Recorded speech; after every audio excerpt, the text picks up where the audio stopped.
Hello and welcome to What Keeps You Awake.tv. I'm your host, David Hooser, and I'm here again with longtime colleague and friend, Mark Schwartz.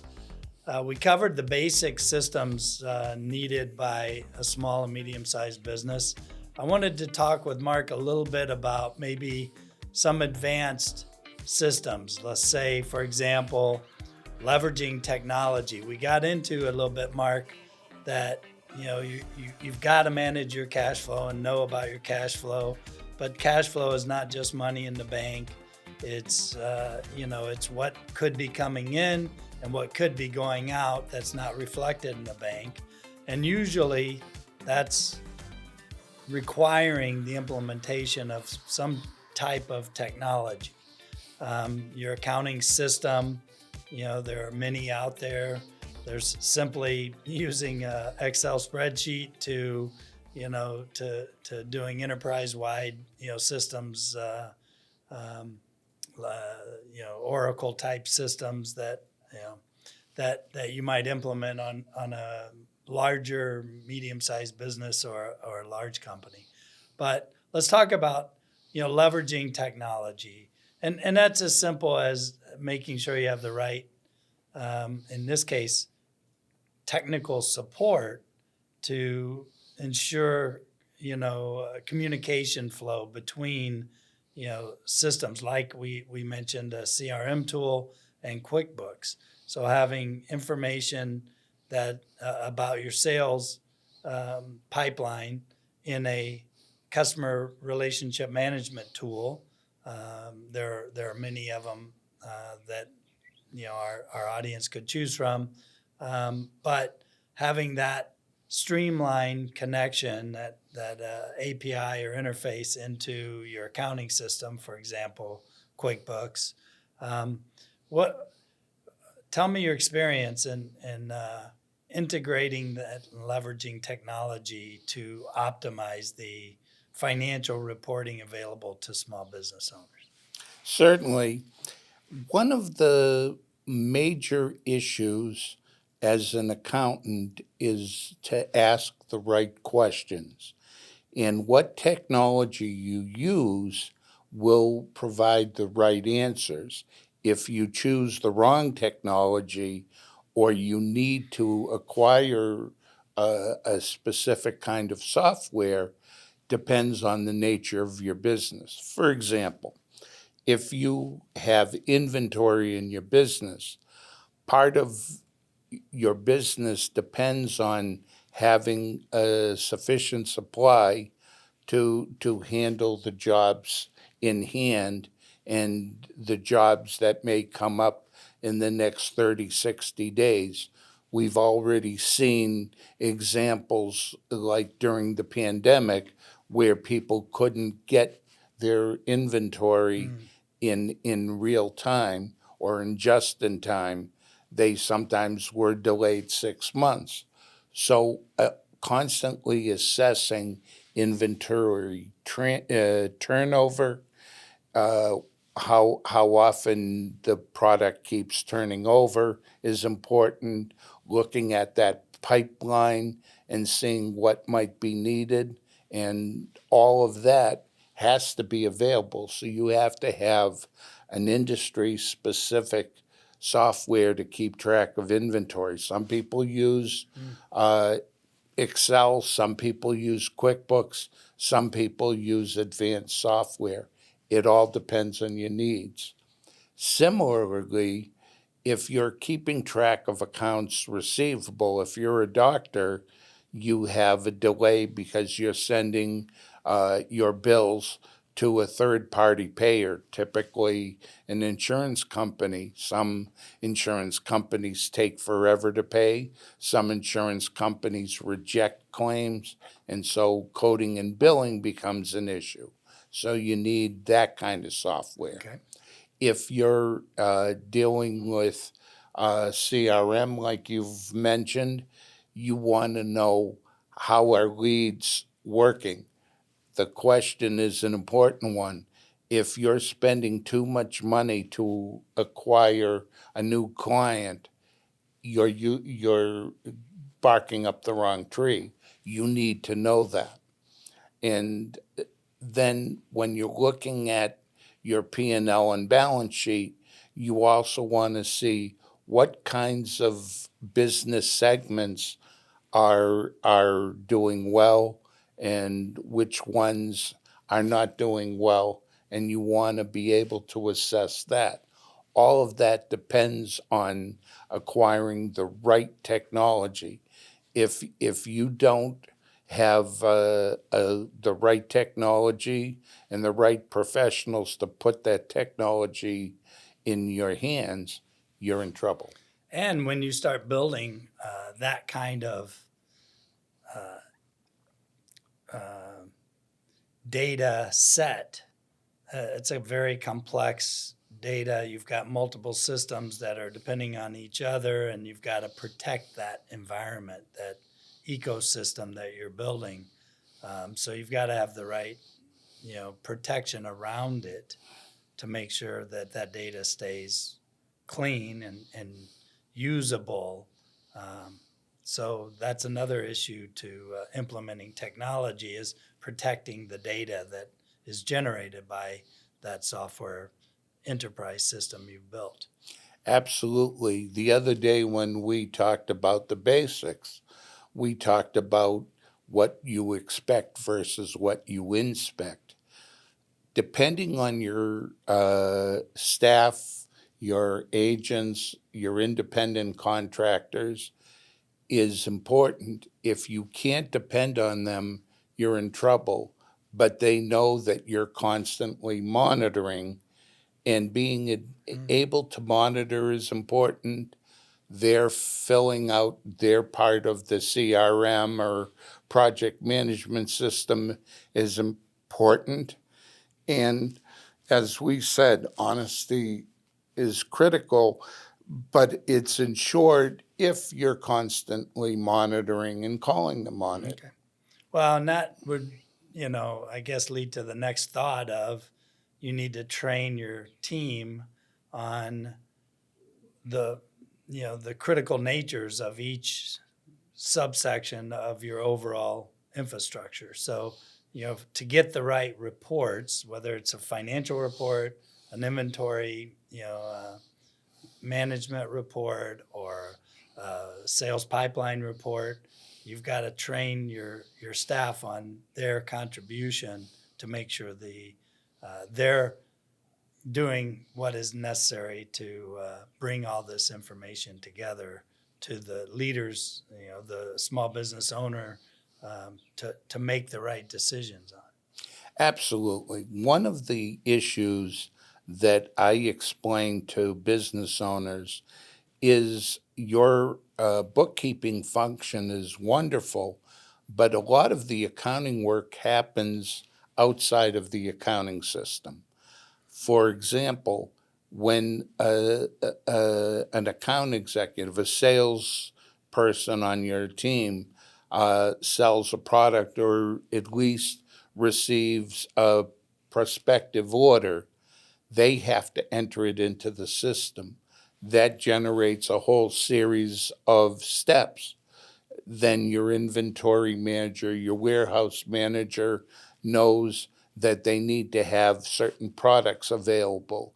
So if it's not in the inventory, they know they have to make sure they tell their vendor that they need the additional inventory, and they make sure that the price the salesman quotes is in line with how much the vendor is charging for that product.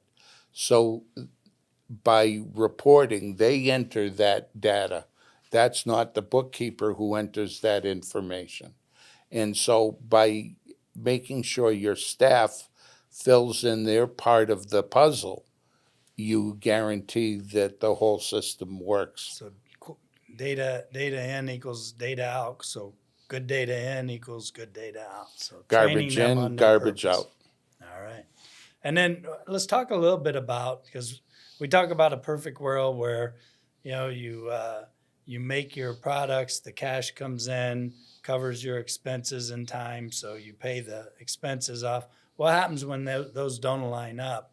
and maybe you need to, take on a little debt or obviously manage a credit line.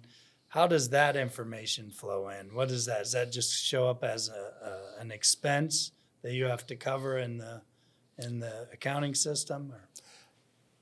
The best managers are people that are looking down the line. They're looking down the line with different windows of time. They're looking a week down the road, am I going to make payroll next week?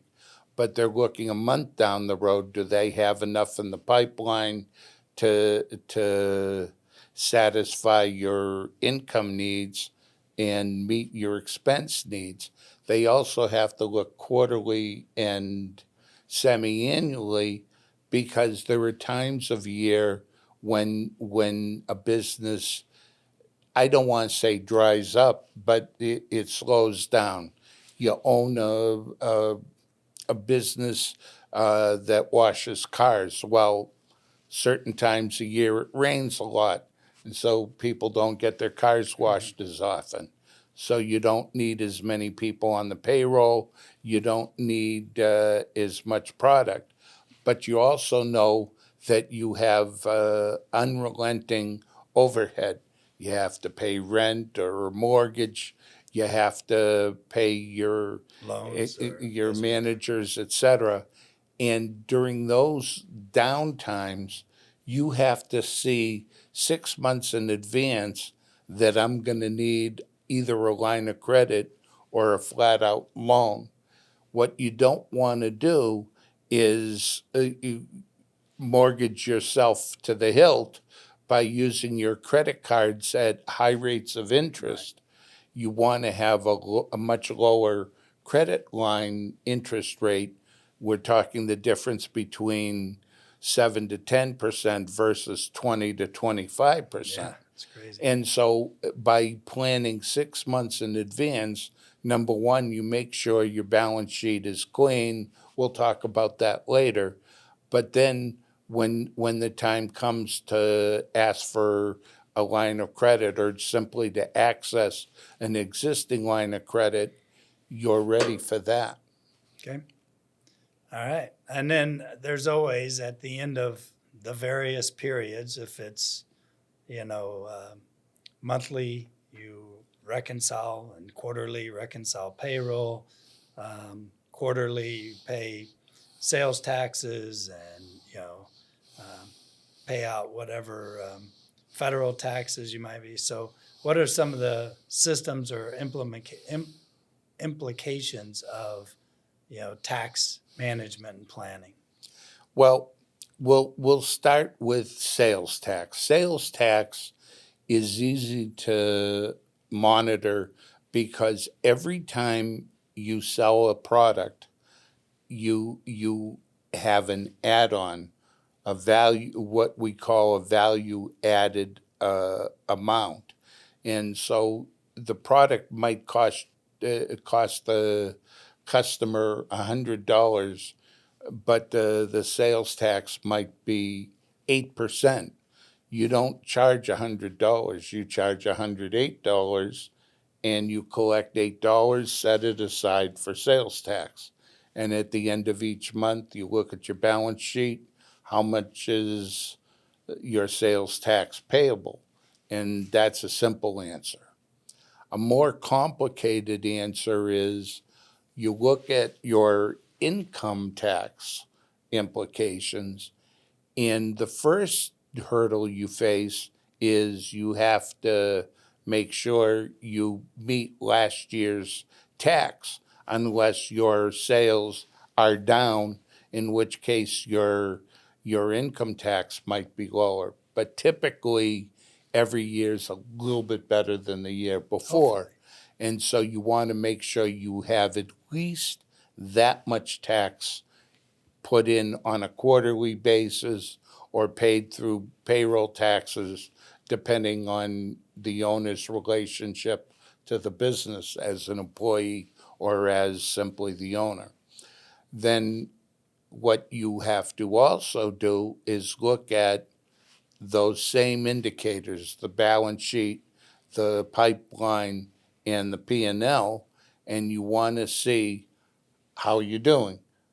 Is your gross sales or your gross profit in line with last year? Is it higher? Is it lower? If it's lower, you got to fix that. Right. And then is your overhead as you projected? Is it higher? If so, you need to find out why. If it's lower, well, that means you have a bigger profit and thus a bigger tax. All right. So planning and those types of needs can be pulled out from setting up the software that you're deploying for your financial system. So let's say QuickBooks, if you're using that, that will help you. You can preset that up to accumulate sales tax needs on whether it's a monthly, quarterly, or annual basis. So those kind of things you can leverage through the technology that you employ. Absolutely. Now, if you have a savvy CPA, he's also keeping track of the current tax rules. And there are always ways of, you speak of leveraging, this isn't in terms of borrowing, it's in terms of leveraging the tax rules to benefit you. So that, for example, in some years, you have what's known as bonus depreciation, which means instead of simply dividing by 7-year life, you can write off all or most of an asset you purchased that's going to work for you for the next 7 years at least. And maybe you purchase it on credit, but you purchase it now and you write it all off now so that it reduces your taxable income. But that's not something you can do in a vacuum. You need a savvy CPA, and you as an entrepreneur have to ask the right questions and know to ask those questions. That's interesting. So you gotta do your own training. So you train your employees, you deploy the right technology. You've got to make sure you're staying up on trends and opportunities to take advantage of. And always ask questions. One of the reasons I enjoy working with you, Dave, is you always are asking questions. Is there a way I can deal with this? You talk about employees. Well, if you're working in an industry, your employees hear things. And sometimes they say, hey, Dave, I just heard this great thing happens if you do this. Well, why not look into it? Let's look into it. Okay. Well, with that, so you got to stay on your toes. You're building, the future that you envisioned when you started your small business. There are opportunities. You've got to stay engaged and ask those questions. So, Mark, thanks for joining us today's episode. For all of you out there, make sure you like, follow, or subscribe to whatkeepsyouawake.tv, and we'll see you on a future episode.